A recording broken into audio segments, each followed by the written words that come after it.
In a movie called Here Come the Girls. Ladies and gentlemen, here comes Rosemary Clooney right here.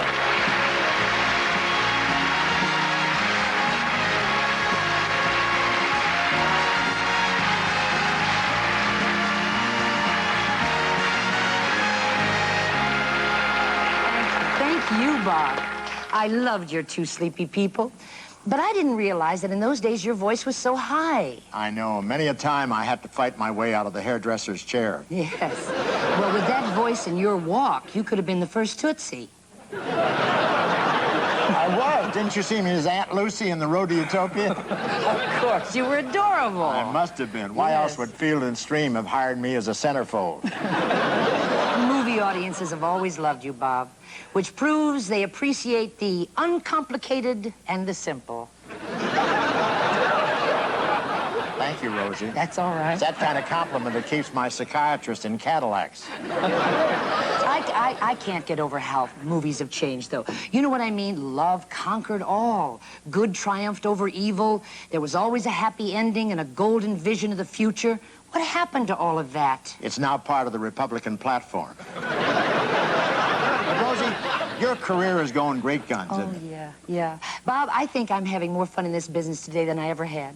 Those fans can make you feel so young, sometimes I even forget that I'm Debbie Boone's mother-in-law. That's easy to do. I have to try and forget I'm Pat Boone's godfather. But you haven't been slowing down a bit. I happen to know you spend more time in the air than a senior Pan Am pilot. Maybe, but it's getting so I do 6, 7 one-nighters in a row, and I'm pooped. Bob, with your schedule, Jack LaLanne would fall on his face. It's not my schedule. It's the aerobics. 3 times a day. That's exhausting. You do aerobics 3 times a day? No, I watch it. Have you seen those girls on cable? They have more parts going than the space shuttle. Bob, you're supposed to do the exercises with them. I know, I tried it. I had to call the auto club to reassemble me. Rosie, as long as working gives me a chance to get together again with all you lovely leading ladies, I'll be around and panting. Spoken like a gentleman, Bob. You got class. Rosie, that sounds like a song cue. It is, from Here Come the Girls. You got class and lots of polish. You got class, you're baby dollish. You're a comer, and like I told the plumber, baby, you got class. Yeah, I got class. Now can't you tell it? I got class, and I can sell it. You can put your money on the butcher. He says you got class. I will be the toast of New York and Paris. Whatever chance you make the most of, I hope you'll have time, place, room for me. Come on, smile and show the pearlies. I got style for all the girlies. I'm a swell boy. And like I told the bellboy, baby, you got class.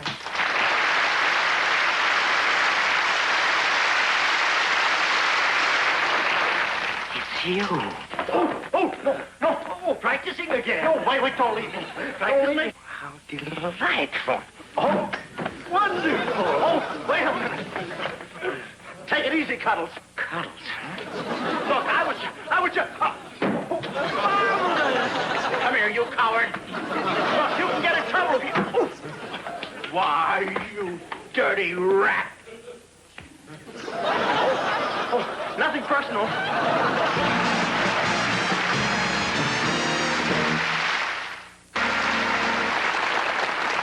And now here's a delightful lady who proves that charm, sophistication, and talent are an unbeatable combination for an actress. Her stellar performances on the screen and the theater and on television have never failed to delight her legion of fans. A few years ago, we did a picture together called I'll Take Sweden, and we're lucky to have my lovely co-star tonight because in a few days, she'll be opening a new show on Broadway. Please welcome the gorgeous and talented Miss Dina Merrill right here.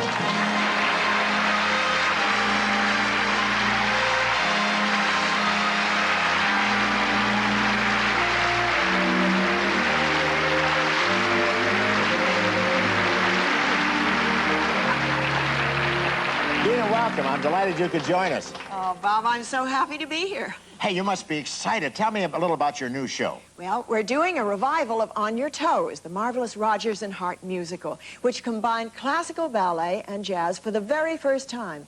It was done originally on Broadway in 1936. Oh, I remember it starred one of my brightest dance pupils, Ray Bolger. It contains the greatest jazz ballet ever written for the stage, Slaughter on 10th Avenue. Oh, exciting stuff. Gangsters shooting off their Tommy guns. I tried dancing it once. And how'd it work out? Not good. Halfway through, they started to use real bullets. But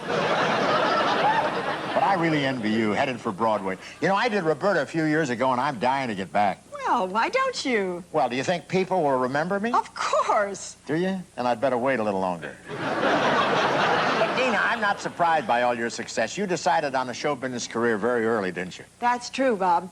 When I was only 6, I told my parents I wanted to be an actress. Of course, they wouldn't let me perform at that age. Well, that was your mistake. You should have performed for them first and then asked, like I did with my parents.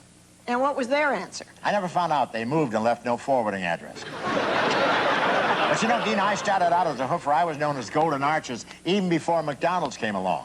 Now, if you watch the screen right now, you can catch me in my halcyon days hoofing it up with the likes of James Cagney and Jimmy Durante. Bob, I saw them during rehearsal. I couldn't believe anyone could move like that. Well, it wasn't easy. Just shooting those scenes, I went through 3 truckloads of Ben Gay. Do you know any of my soft shoe routines? I know every routine you ever did. I did them first. Then I did them right. Little Mary.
Let's turn the lights down, huh? Tripped the night fantastic on the sidewalks of New York.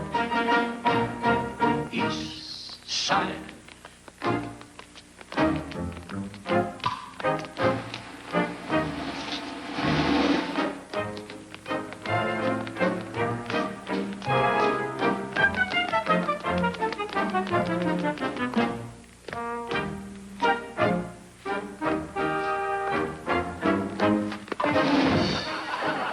Wolverine. Pushed.